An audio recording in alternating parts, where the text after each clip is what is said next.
핸드폰 진동 소리가 조용했던 거실의 분위기를 깼다. 이준호님이시죠? 김앤파트너스 법무법인에서 연락드렸습니다. 전화기 너머로 들리는 변호사의 목소리는 정중했지만 갑작스러운 전화에 준호는 당황스러웠다. 혹시 이창수 씨를 아시나요? 20년 전쯤 서울에서 사업하시던 분인데. 이창수? 아, 사촌 형 말씀이시군요. 형은 왜요? 준호의 머릿속에 어릴 적 기억이 떠올랐다. 부모님의 장례식 이후로 연락이 끊어진 사촌형이었다. 부모님의 장례식 이후로 연락이 끊어진 사촌형이었다. 한때는 가깝게 지냈지만 세월이 흐르며 서로 다른 길을 걸었다. 안타깝게도 이창수님이 지난달에 돌아가셨습니다. 자녀도 없으시고 배우자도 안 계셔서 유언장에 따라 전 재산을 준호님께 상속하게 되었습니다. 준호는 깜짝 놀랐다. 저에게요? 얼마나 되는데요? 부동산과 현금을 모두 정리하면 약 12억 원 정도 됩니다. 전화기가 손에서 떨어질 뻔했다. 12억. 평생 월급쟁이로 살아온 준호에게는 상상도 못할 거액이었다. 저희가 직접 방문해서 상세히 설명드리겠습니다. 서류 준비에 일주일 정도 소요될 예정입니다. 전화를 끊고 한참 동안 준호는 멍하니 앉아 있었다. 창밖으로 스며드는 늦은 오후 햇살이 이준호의 주름진 얼굴을 어루만졌다. 70세의 은퇴 소방관인 그는 아내가 세상을 떠난 지 벌써 5년째 혼자서 이 집을 지키고 있었다. 벽에 걸린 아내의 사진이 여전히 미소 짓고 있었고 그 옆에 소방관 시절에 찍었던 단체 사진은 이미 색이 발해 있었다. 왜 형은 나에게 그 많은 돈을 남긴 것인지 궁금함 이후 걱정이 밀려왔다. 이 돈을 세 딸들이 알게 되면 어떻게 될지 걱정스럽기 때문이다. 큰딸 유나는 학원을 운영하는 성공한 사업가다. 유나는 항상 돈 계산이 빨랐다. 둘째 지연은 온라인 쇼핑몰로 제법 돈을 벌고 있었지만 부모에게는 늘 인색했다. 막내 다음만이 시골에서 소박하게 카페를 운영하며 가끔 안부를 물어왔다. 창수 형. 준호는 혼잣말을 하며 천장을 바라봤다. 형이 왜 나에게 이런 선물을 남긴 걸까? 혹시 무언가 의미가 있는 건 아닐까? 그는 찻잔을 들고 창가에 서서 오랫동안 생각에 잠겼다. 갑작스럽게 찾아온 거대한 재산 앞에서 준호는 두려움을 느꼈다. 돈이 가족을 행복하게 할 수도 있지만 때로는 가족을 파괴할 수도 있다는 걸 알고 있었기 때문이다. 여보. 준호는 벽에 걸린 아내 사진을 바라보며 속삭였다. 우리 딸들이 돈 앞에서 어떤 모습을 보일지 무섭다. 혹시 돈 때문에 가족이 무너지는 건 아닐까? 문득 떠오른 생각이 있었다. 이 돈을 물려주기 전에 딸들의 진짜 마음을 확인해 보는 것이었다. 돈이 있다는 걸 모르는 상태에서 아버지를 얼마나 사랑하는지 시험해 보고 싶었다. 그래, 한번 확인해 보자. 준호의 눈에 결연한 빛이 떠올랐다. 진짜 내 딸들의 마음이 어떤지 알아보고 싶다. 가난한 아버지를 대할 때와 부유한 아버지를 대할 때 과연 같은 마음일까? 그는 서랍에서 종이를 꺼내 계획을 세우기 시작했다. 허리 수술이 필요하다는 거짓말로 딸들의 진심을 확인해 보는 것이었다. 물론 마음은 무거웠다. 하지만 12억이라는 거액을 물려주기 전에 누가 진정 자신을 사랑하는지 알고 싶었다. 창수 형이 내게 남긴 건 돈이 아니라 시험지일 수도 있겠어. 준호는 혼잣말을 하며 펜을 들었다. 돈은 사람의 본성을 가장 적나라하게 드러내는 거울이니까. 내일 큰딸부터 차례로 만나볼 계획이었다. 강남의 한 대형 학원 건물 최상층, 유나 아카데미 간판이 눈부시게 빛났다. 준호는 딸의 사무실 앞에서 한참을 망설였다. 유리문 너머로 보이는 유나는 여러 명의 직원들과 회의 중이었다. 원장님, 이번 달 매출이 전월 대비 15% 증가했습니다. 좋아요. 그럼 다음 달에는 분원 오픈 계획을 더 구체화해 보죠. 첫째 딸 이유나는 38세에 성공한 사업가였다. 명문대를 졸업하고 대기업에 다니다가 5년 전 학원을 차린 후 지금은 강남에서 손꼽히는 입시학원으로 키워냈다. 하지만 성공과 함께 그녀는 점점 차갑게 변해갔다. 아버지, 갑자기 웬일이세요? 회의가 끝난 후 유나는 놀란 표정으로 아버지를 맞았다. 하지만 그 시선 어디에도 반가움은 없었다. 유나야, 아버지가 좀 부탁할 게 있어서. 준호는 미리 준비한 말을 꺼냈다. 허리 디스크가 심해져서 수술이 필요한데 병원비가 3천만 원이 든다는 이야기였다. 수술이요? 유나의 미간이 찌푸려졌다. 아버지, 요즘 학원 확장하느라 자금 회전이 빠듯해요. 은행 대출도 5억이나 받아놓은 상태고. 그녀는 계산기를 두드리며 몇 번이나 숫자를 확인했다. 마치 사업 거래를 검토하듯 냉철했다. 그래도 아버지 건강이니까요. 유나는 한숨을 쉬며 가방에서 지갑을 꺼냈다. ATM에서 현금을 뽑아온 후 봉투에 50만 원을 넣어 아버지에게 건넸다. 이거라도 치료비에 보태 쓰세요. 더 드릴 수 있으면 좋겠는데 정말 지금은 여유가 없어요. 준호의 가슴이 먹먹해졌다. 3천만 원이 필요하다고 했는데 50만 원. 아버지의 수술비보다는 학원 확장이 더 중요하다는 뜻이었다. 고마워, 유나야. 네, 그런데 아버지. 유나의 목소리가 차갑게 변했다. 나중에라도 꼭 갚으셔야 해요. 저도 직원 월급 줘야 하고 임대료도 내야 하거든요. 사업이라는 게 한 번 돈이 막히면 끝이에요. 그 순간 준호는 딸의 눈빛에서 낯선 차가움을 느꼈다. 언제부터 유나는 아버지마저 채무자로 보게 된 걸까? 그리고 아버지, 솔직히 말씀드리면 노후 준비를 미리미리 하셨어야 해요. 저희도 각자 살기 바쁘거든요. 유나는 시계를 보며 자리에서 일어났다. 죄송하지만 1시에 중요한 미팅이 있어서요. 몸조리 잘하시고 수술 잘 되길 바랄게요. 준호는 봉투를 꼭 쥐고 학원을 나섰다. 엘리베이터 안에서 50만 원짜리 봉투를 내려다보니 눈물이 맺혔다. 이게 38년을 키운 딸이 아버지에게 주는 마음의 무게였다. 돈 앞에서 혈육도 남이 되는구나. 밖으로 나오니 찬바람이 뺨을 스쳤다. 준호는 고개를 들어 유나 아카데미 간판을 다시 한번 바라봤다.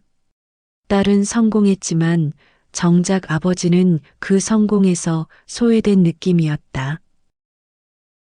서울 서초구의 한 오피스텔.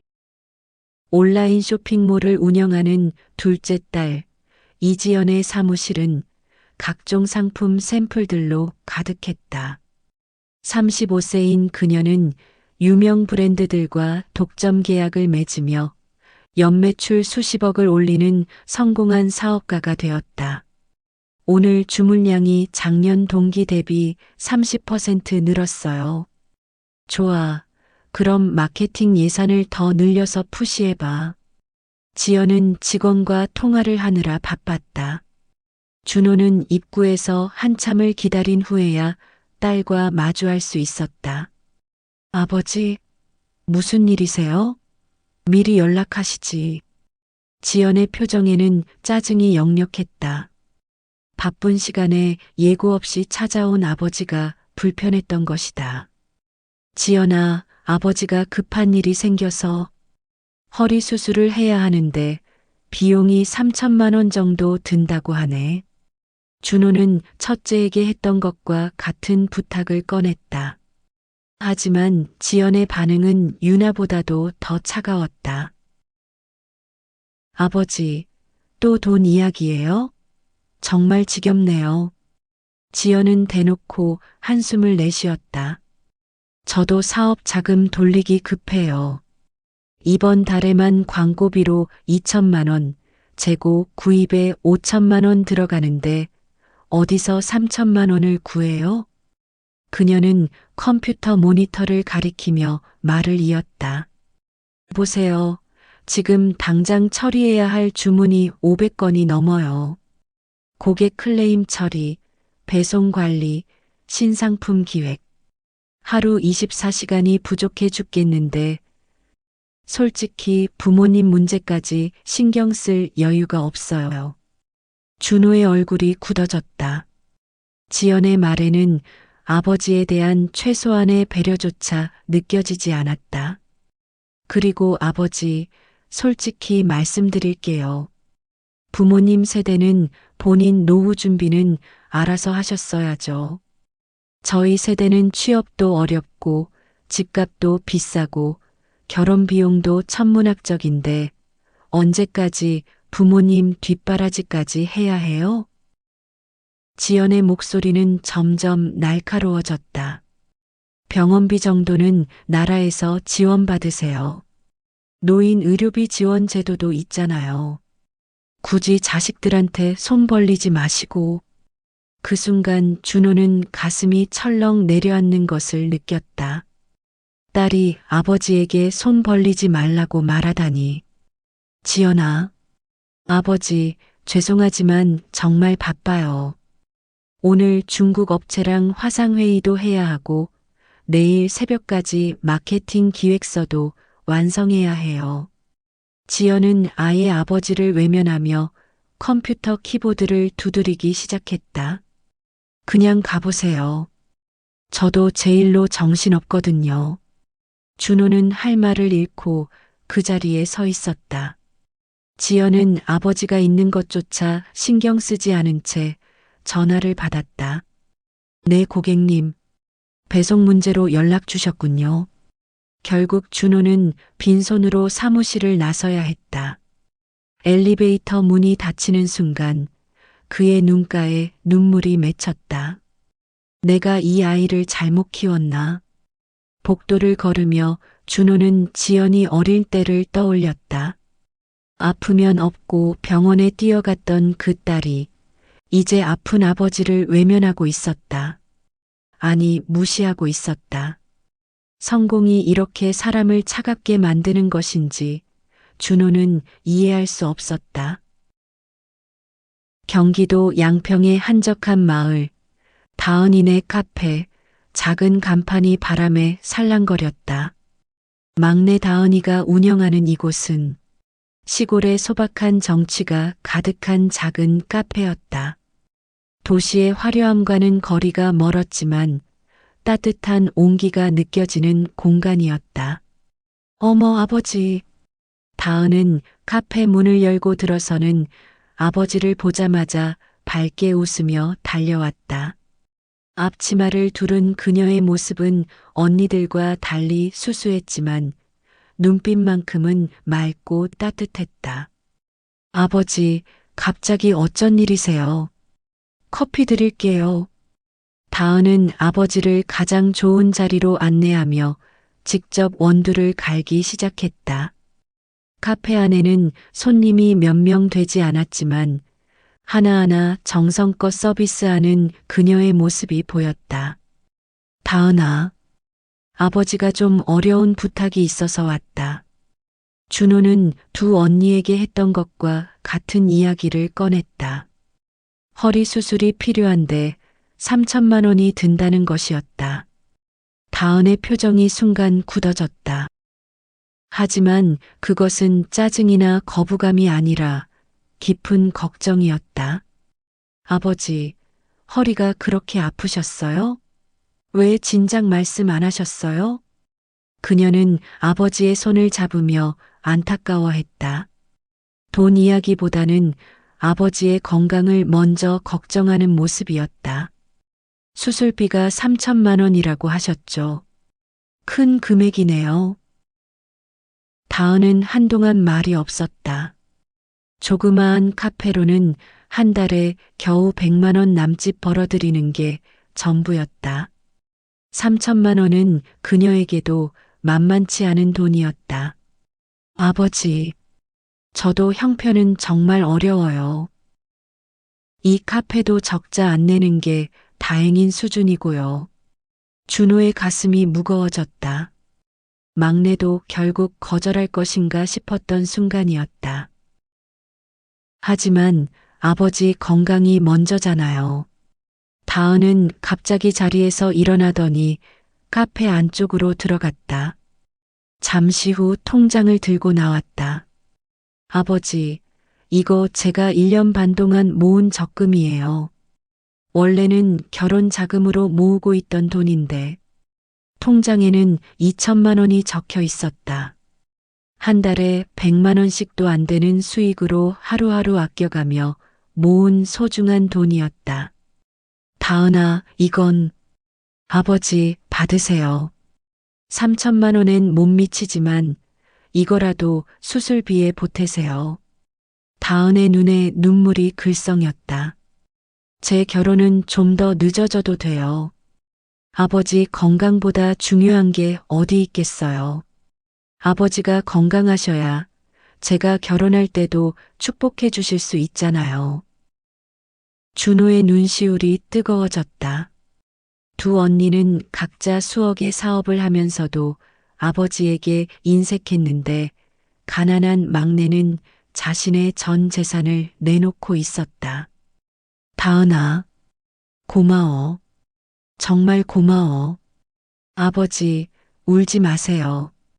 가족이잖아요. 다은은 아버지를 꼭 안아주었다. 그 품에서 준호는 진짜 딸의 마음을 느꼈다. 돈에 많고 적음이 아니라 진심 어린 사랑을 말이다. 그런데 아버지, 혹시 부족한 나머지 1천만 원은 어떻게 하실 거예요? 제가 은행에서 대출이라도 알아볼까요? 아니야, 다은아. 이것만으로도 충분해. 나머지는 아버지가 알아서 할게. 준호는 통장을 받으며 마음속으로 다짐했다. 이제 누구에게 자신의 전 재산을 물려줄지 확실해졌다. 이 아이만이 진짜 내 딸이구나. 일주일 후 준호는 세 딸을 모두 집으로 불러 모았다. 거실에는 오랜만에 가족이 한자리에 모였지만 분위기는 어색했다. 유나와 지연은 서로 눈도 마주치지 않았고 다음만이 아버지 곁에 앉아 허리는 어떤지 걱정스럽게 물어보고 있었다. 아버지, 수술은 언제 하세요? 제가 병원에 같이 가드릴게요. 다은의 말에 유나가 씁쓸하게 중얼거렸다. 막내가 효녀네. 우리는 바빠서 병원도 못 따라가고. 언니, 그런 말씀 마세요. 준호는 찻잔을 내려놓고 심호흡을 했다. 이제 진실을 말할 때가 왔다. 얘들아, 아버지가 너희들에게 고백할 게 있다. 세 딸의 시선이 아버지에게 집중됐다. 사실 나는 허리도 멀쩡하고 수술도 필요 없다. 순간 거실이 조용해졌다. 유나와 지연의 눈이 커졌고 다은은 어리둥절한 표정을 지었다. 아버지, 무슨 말씀이세요? 너희들을 시험해 본 거다. 그리고 얼마 전 먼 친척으로부터 12억 원의 상속을 받았다. 12억? 유나와 지연이 동시에 일어났다. 두 사람의 표정이 180도 바뀌었다. 아버지, 그런 중요한 일을 왜 숨기셨어요? 유나의 목소리가 갑자기 달콤해졌다. 그렇죠. 그 돈 제대로 관리하려면 저희 같은 전문가가 필요해요. 아버지 혼자서는 사기꾼들한테 당하기 쉬워요. 지연도 급히 말을 이었다. 맞아요, 아버지. 요즘 노인 대상 보이스피싱도 많고 투자 사기도 횡행하잖아요. 차라리 우리가 맡아서 안전하게 관리해 드릴게요. 두 딸은 갑자기 아버지 곁으로 다가와 팔짱까지 꼈다. 방금 전까지의 냉랭한 태도는 어디 가고 마치 다른 사람처럼 변해 있었다. 아버지, 허리 괜찮으시다니 정말 다행이에요. 걱정 많이 했거든요. 저도요. 밤잠도 못 잤어요. 하지만 준호는 단호히 고개를 저었다. 이미 내 마음은 정해졌다. 그는 다은을 바라보며 말을 이었다. 이 12억 원은 다은이에게 전부 줄 거다. 순간 유나와 지연의 얼굴이 일그러졌다. 아버지, 그게 무슨 말씀이세요? 유나가 소리쳤다. 막내는 아직 어린애예요. 그런 큰 돈을 제대로 관리할 수 있을 것 같으세요? 지연도 격분했다. 저희는 부모님께 지금까지 얼마나 많이 해드렸는데요. 명절 선물, 용돈, 병원비. 그런 걸 다 무시하시는 거예요? 언니들, 제발. 다은이 말리려 했지만 두 언니는 이미 흥분해 있었다. 아버지가 편찮으시다고 했을 때 다은이가 도와드려서 이러시는 거예요? 그래서 뭐요? 그깟 2천만 원이 12억과 비교가 돼요? 유나의 말에 지연이 맞장구 쳤다. 맞아요. 우리는 각자 수억씩 버는 사업가인데 왜 시골에서 카페나 하는 막내한테 전 재산을 주려는 거예요?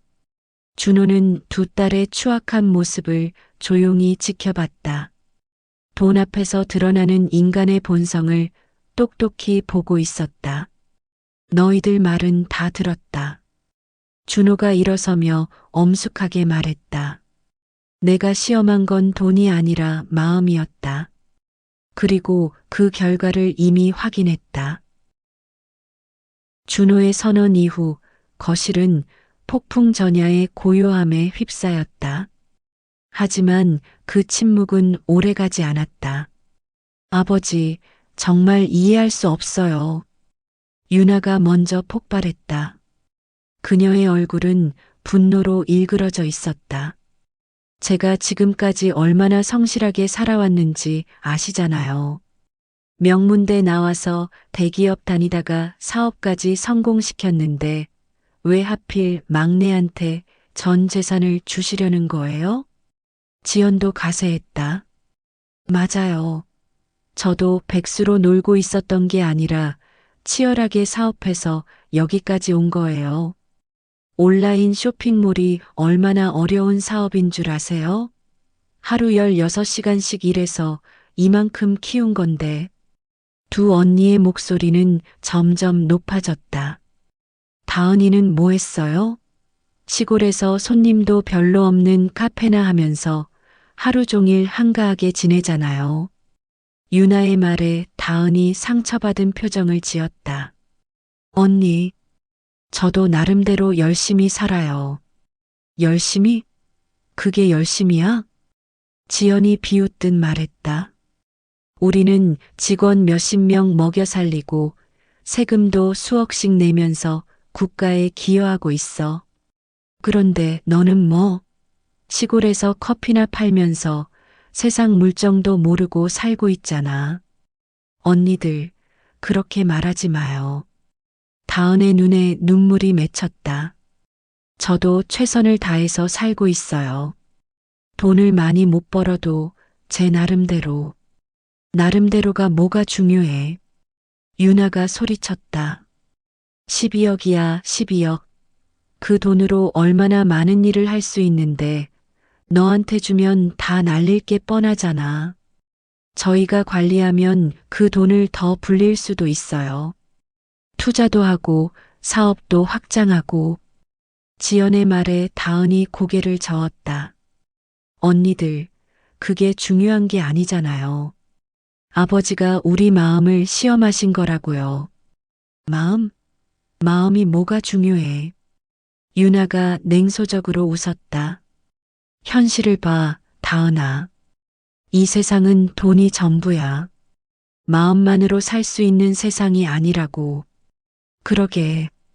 너처럼 순진하게 살다가는 아무것도 못 이뤄. 지연도 매서운 목소리로 말했다.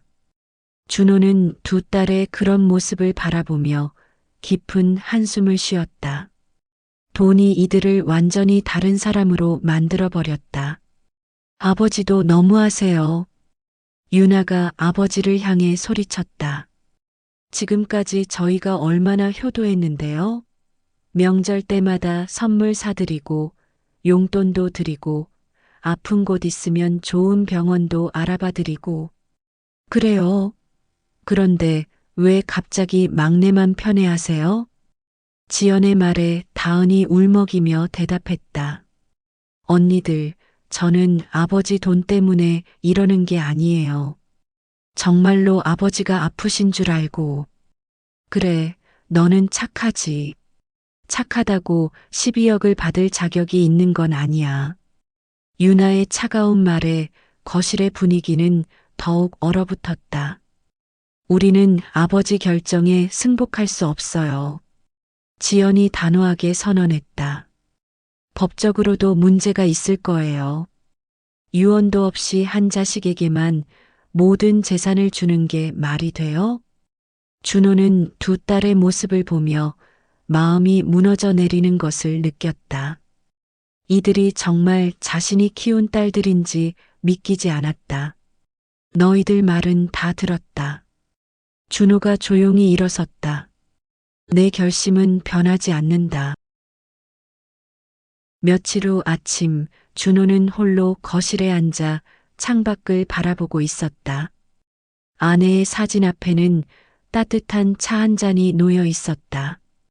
여보, 내가 옳은 선택을 하는 건지 모르겠어. 그는 혼잣말을 하듯 아내 사진에 속삭였다. 유나와 지연이는 내가 잘못 키운 걸까? 아니면 돈이 우리 애들을 이렇게 바꿔놓은 건지 말이야. 지난 며칠간 두 딸로부터 수차례 전화가 왔었다. 처음에는 달콤한 목소리로 설득하려 했지만 준호가 결심을 굽히지 않자 점점 협박에 가까운 말들을 쏟아냈다. 아버지, 정말 후회하실 거예요. 막내한테 그 돈을 다 주면 다 탕진하고 나중에 아버지 노후도 책임 못 질 텐데요. 저희는 아버지를 요양원에라도 모실 능력이 있지만 다은이한테는 그런 능력이 없어요. 준호는 그런 말들을 들으며 더욱 확신하게 되었다. 두 딸에게는 아버지도 결국 관리해야 할 대상일 뿐이었다. 오후에 다은이 찾아왔다. 그녀는 여전히 눈이 빨갛게 부어 있었다. 아버지, 언니들이랑 너무 심하게 다퉜어요. 죄송해요. 다은아, 내가 사과할 일이 아니다. 준호는 다은이의 손을 잡았다. 아버지, 저는 그 돈 정말 필요 없어요. 언니들한테 주세요. 그럼 가족이 다시 화목해질 수 있을 거예요. 다은의 말에 준호는 고개를 저었다. 다은아, 돈은 단순한 종이가 아니다. 그의 목소리에는 깊은 울림이 있었다. 돈은 사람의 진짜 모습을 드러내는 거울이야. 내가 이번에 본 건 너희 세 자매의 진짜 마음이었다. 준호는 잠시 말을 멈추고 아내의 사진을 바라봤다. 유나는 사업에 성공했지만 아버지마저 손익계산의 대상으로 봤다. 지연이는 자수성가했다고 자랑하지만 부모를 짐으로 여겼어. 그의 목소리가 떨렸다. 하지만 너는 달랐다. 비록 가진 건 적었지만 아버지를 진심으로 사랑하는 마음만큼은 가장 컸어. 다은의 눈에서 눈물이 흘러내렸다. 아버지. 내가 정말로 아팠을 때 자신의 결혼 자금까지 내놓은 내 마음을 내가 어떻게 잊겠니? 준호는 서랍에서 서류를 꺼냈다. 이미 법무사를 통해 준비해둔 상속 관련 서류였다. 이미 모든 법적 절차를 마쳤다. 내 전 재산은 다은이 내가 상속받게 된다. 아버지, 정말 괜찮으세요? 언니들이 더 화낼 거예요. 그건 내가 감당할 몫이다. 준호의 표정이 단호해졌다. 나는 소방관으로 평생 살아왔다. 불 속에서도 옳은 길을 찾아 사람들을 구해냈지. 이번에도 마찬가지야. 내 가족을 구하는 거다. 그는 다은의 어깨에 손을 올렸다. 돈이 있으면 사람이 바뀔 수 있어. 하지만 너는 절대 그러면 안 된다. 이 돈을 받더라도 지금의 따뜻한 마음을 잃지 말아라. 네, 아버지. 약속드려요. 준호는 창밖을 바라보며 깊은 한숨을 내쉬었다. 두 딸과는 이미 연락도 끊긴 상태였다. 가족이 돈 때문에 갈라지는 현실이 안타까웠지만 그는 자신의 선택을 후회하지 않았다. 돈은 믿음을 시험하는 시험지였어. 그리고 나는 이미 답을 확인했다. 그날 저녁 유나와 지연은 각자의 변호사를 통해 상속 무효 소송을 제기했다는 통보를 보내왔다. 하지만 준호는 흔들리지 않았다. 법정 복도는 냉기가 감돌았다. 준호는 변호사와 함께 앉아 있었고 맞은편에는 유나와 지연이 각자의 법률 대리인과 머리를 맞대고 있었다. 이준호 씨, 상대 측에서 제기한 내용을 보시겠습니까? 준호의 변호사가 서류를 건넸다. 그 내용을 읽던 준호의 얼굴이 점점 굳어졌다.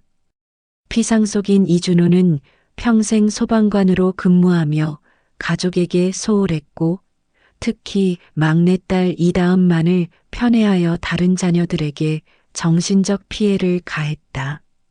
이는 상속 결정에 있어 공정성을 잃게 한 중대한 사유이다. 이게 뭡니까? 준호의 목소리가 떨렸다. 유나의 변호사가 일어서며 말했다. 이준호 씨, 솔직히 말씀해 주십시오. 세 딸 중에서 막내만 유독 아끼지 않으셨습니까? 그런 적 없습니다. 그럼 왜 큰딸과 둘째 딸이 명문대에 진학할 때는 등록금도 제대로 지원하지 않으셨으면서 막내딸이 카페를 차릴 때는 왜 적극적으로 도와주셨습니까? 준호는 할 말을 잃었다. 유나와 지연이 대학에 다닐 때는 정말 형편이 어려웠다. 소방관 월급으로는 턱없이 부족해서 두 딸이 학자금 대출을 받아야 했다.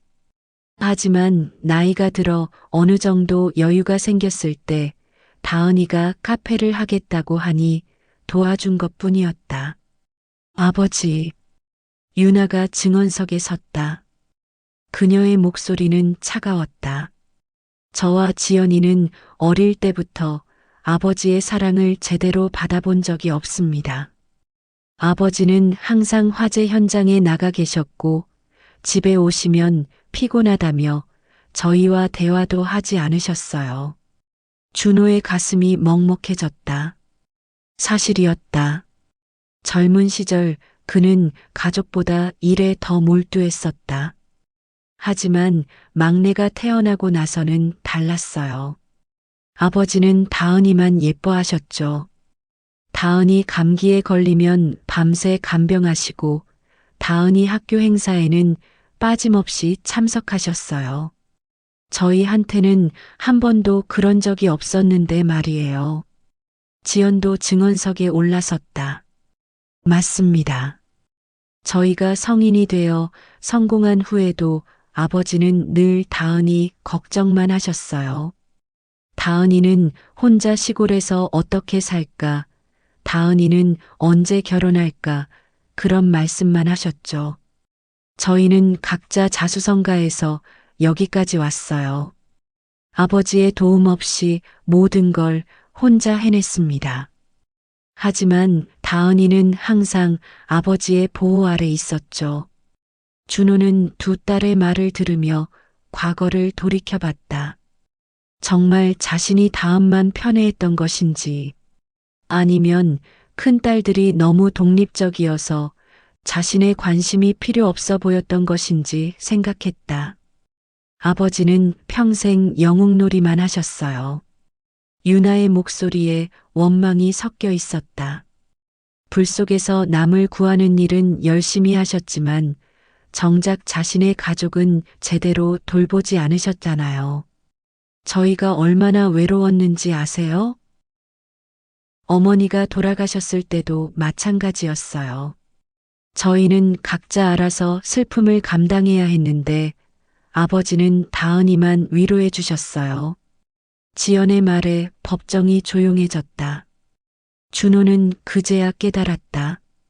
자신이 생각하는 것과 딸들이 느낀 것 사이에는 큰 간격이 있었다는 것을. 그는 정말로 막내만 편애했을지도 모른다는 생각이 들었다. 하지만 준호가 중얼거렸다. 유나와 지연이는 너무 강해 보였어. 혼자서도 잘할 수 있을 것 같았고 다은이만 보호가 필요해 보였단다. 그게 바로 편애예요, 아버지. 유나가 눈물을 글썽이며 말했다. 저희도 아버지의 사랑이 필요했어요. 강한 척했지만 사실은 저희도 아버지의 관심과 사랑을 원했다고요. 그 순간 준호는 자신이 얼마나 많은 실수를 했는지 깨달았다. 돈의 문제가 아니라 수십 년간 쌓인 상처와 오해가 폭발하고 있는 것이었다. 변호사들이 법리적 공방을 벌이는 동안 준호는 깊은 생각에 잠겼다. 과연 자신의 선택이 옳은 것이었을까? 아니면 정말로 불공평한 것이었을까? 법정 밖으로 나오며 준호는 두 딸을 바라봤다. 그들의 눈에는 돈에 대한 욕심이 아니라 오래된 상처와 아픔이 담겨 있었다. 양평의 작은 카페는 평소와 달리 을씨년스러웠다. 다은은 홀로 앉아 창밖을 바라보며 뜨거운 눈물을 흘리고 있었다. 어제 법정에서 들은 언니들의 말이 계속 머릿속을 맴돌았다. 아버지는 다은이만 편애했다. 우리는 아버지의 사랑을 제대로 받아본 적이 없다. 정말 그랬을까? 다은은 자신의 어린 시절을 떠올려 봤다. 언니들이 대학에 다닐 때 자신은 초등학생이었다. 아버지가 자신에게 더 많은 관심을 보인 것이 사실이라면 그것은 나이 차이 때문이 아니었을까? 하지만 언니들의 상처받은 표정을 보니 마음이 무너져 내렸다. 언니들이 맞는 건가? 다은은 중얼거리며 고개를 떨어뜨렸다. 카페 문이 열리며 단골 손님 한 분이 들어왔다. 다은아, 요즘 왜 이렇게 기운이 없니? 무슨 일 있어? 안녕하세요. 별일 없어요. 다은은 억지로 미소를 지으며 커피를 준비했다. 하지만 손님은 다은의 붉어진 눈을 놓치지 않았다. 얘야, 뭔가 큰 고민이 있는 것 같은데. 혹시 가족 일이야? 다은은 더 이상 참을 수 없어 눈물을 흘리기 시작했다. 저 때문에 가족이 다 망가지고 있어요. 그녀는 그동안의 일들을 털어놓았다.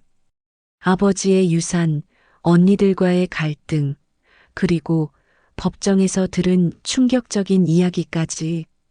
언니들 말이 맞는 것 같아요. 아버지가 저만 편애하신 거죠. 그래서 언니들이 이렇게 상처받은 거고. 그렇다고 해서 내 잘못은 아니잖니. 하지만 제가 그 돈을 받으면 언니들과는 평생 원수가 될 거예요. 가족이 돈 때문에 갈라지는 거 보고 싶지 않아요. 다은은 핸드폰을 꺼내 아버지에게 전화를 걸었다. 아버지, 저예요. 다은아, 무슨 일이니? 목소리가 이상하네. 아버지, 저 그 돈 받지 않을래요. 준호는 깜짝 놀랐다. 다은아, 갑자기 왜 그런 소리를? 언니들 말이 맞는 것 같아요. 아버지가 저만 편애하셨던 거죠? 그래서 언니들이 상처받은 거고. 저는 그런 걸 모르고 있었어요. 다은의 목소리가 떨렸다. 그 돈은 언니들 주세요. 저는 지금처럼 사는 게 좋아요. 가족이 더 이상 싸우는 걸 보고 싶지 않아요. 다은아, 아버지도 힘드시죠? 자식들 때문에 법정까지 가시고. 이제 그만하세요. 제가 포기할게요. 전화를 끊고 다은은 바닥에 주저앉아 울기 시작했다. 정말 자신 때문에 가족이 망가지고 있는 것 같았다. 그날 밤 다은은 변호사에게 전화를 걸어 상속 포기 의사를 밝혔다. 이다은 씨, 신중하게 생각해 보세요. 이건 큰 돈이에요.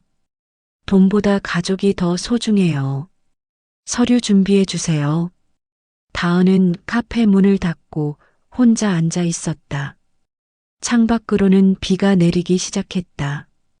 내가 정말 잘못 생각한 건가? 언니들이 아버지 사랑을 못 받았다면 그게 다 내 탓인 건가? 그녀는 어린 시절을 다시 떠올려 봤다. 아버지가 자신의 학교 행사에 오셨던 것, 아플 때 밤새 간병해 주셨던 것, 카페를 차릴 때 도와주셨던 것. 그 모든 것이 언니들에게는 상처가 되었다는 걸 이제야 깨달았다. 미안해요, 언니들. 저는 정말 몰랐어요. 다은은 혼잣말을 하며 눈물을 닦았다. 다음 날 아침 준호가 카페로 달려왔다. 다은아, 상속 포기한다는 게 무슨 소리야? 아버지, 이게 맞는 것 같아요. 제가 받으면 언니들이 평생 저를 원망할 거예요. 아버지, 저는 괜찮아요. 이 카페만 있으면 충분해요. 언니들이 행복하면 저도 행복해요. 준호는 막내딸의 순수한 마음에 가슴이 아팠다. 동시에 이 모든 상황에 대해 깊은 회의가 들었다. 정말 자신의 선택이 옳은 것이었는지, 아니면 지금이라도 결정을 바꿔야 하는 것인지 마음이 아팠다. 비는 계속 내리고 있었고 가족의 상처는 더욱 깊어만 갔다. 6개월이 흘렀다. 준호는 여전히 혼자 살고 있었고 다은은 상속받은 돈으로 카페를 조금 더 크게 확장했을 뿐 여전히 소박하게 살고 있었다. 그런데 예상치 못한 일들이 벌어지기 시작했다. 유나의 학원이 대형 사고에 휘말렸다. 입시 부정 스캔들에 연루되면서 학생들이 대거 이탈했고 거액의 손해배상까지 떠안게 되었다. 그동안 믿었던 사업 파트너는 돈을 들고 사라졌고 은행 대출금 상환도 어려워졌다. 지연의 온라인 쇼핑몰도 마찬가지였다. 중국 업체로부터 불량품을 대량 수입한 것이 발각되면서 소비자 집단 소송에 시달렸다. 그동안 함께 일하던 직원들도 하나둘 등을 돌렸고 매출은 급격히 떨어졌다.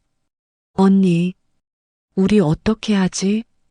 지연이 유나에게 전화를 걸었을 때 목소리는 이미 초라해져 있었다. 나도 모르겠어. 변호사비만 수천만 원 나갔는데. 두 사람은 그제야 깨달았다. 돈이 있을 때는 모든 사람이 친절했지만 어려워지자 아무도 도와주지 않았다. 심지어 평소에 가깝다고 여겼던 사업 동료들까지 연락을 끊었다. 어느 날 밤 유나는 텅 빈 학원에 혼자 앉아 있었다. 전기료를 못 내서 반쯤 꺼진 형광등 아래서 그녀는 문득 아버지의 말이 떠올랐다. 돈은 사람의 진짜 모습을 드러내는 거울이다. 이제야 그 말의 진짜 의미를 알 것 같았다. 돈이 있을 때 자신에게 몰려든 사람들도, 돈이 없어지자 떠나간 사람들도 모두 진짜 마음이 아니었던 것이다. 지연도 마찬가지였다. 빈 사무실에서 혼자 남은 재고를 정리하며 그동안 자신이 얼마나 교만했는지 뼈저리게 느꼈다. 아버지한테 손 벌리지 말라고 했는데 정작 나는 지금 누구에게 손을 벌려야 하는 거지? 두 자매는 며칠을 고민한 끝에 결심했다. 자존심을 버리고 아버지께 용서를 구하기로 한 것이다.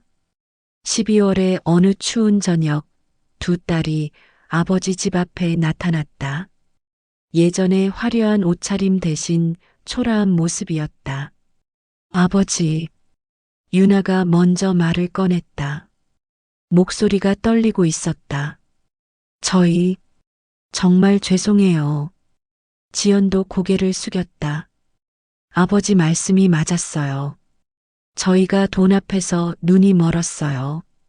준호는 두 딸을 바라보며 복잡한 마음이었다. 화가 나지 않는 것은 아니었지만 그래도 자신이 키운 딸들이었다. 들어와라. 거실에 앉은 두 딸은 그동안의 일들을 솔직하게 털어놓았다. 사업 실패, 인간관계의 배신, 그리고 가장 어려울 때 곁에 아무도 없었다는 외로움까지.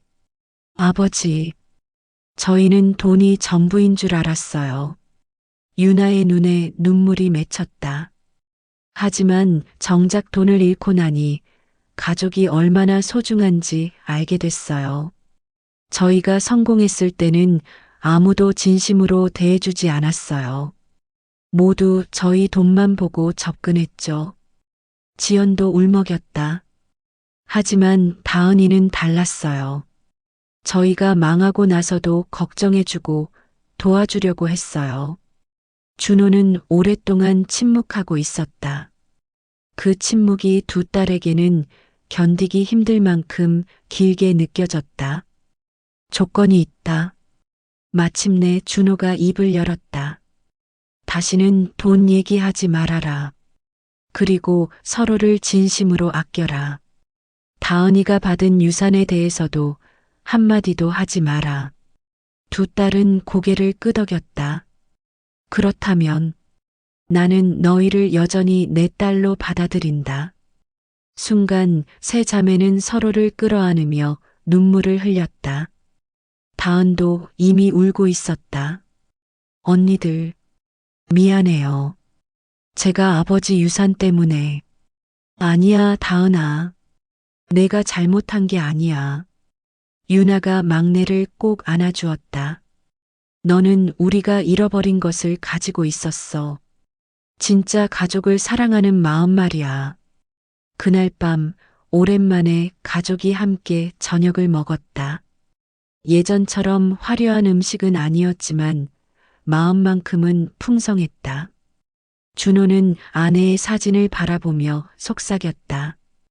여보, 우리 딸들이 돌아왔어.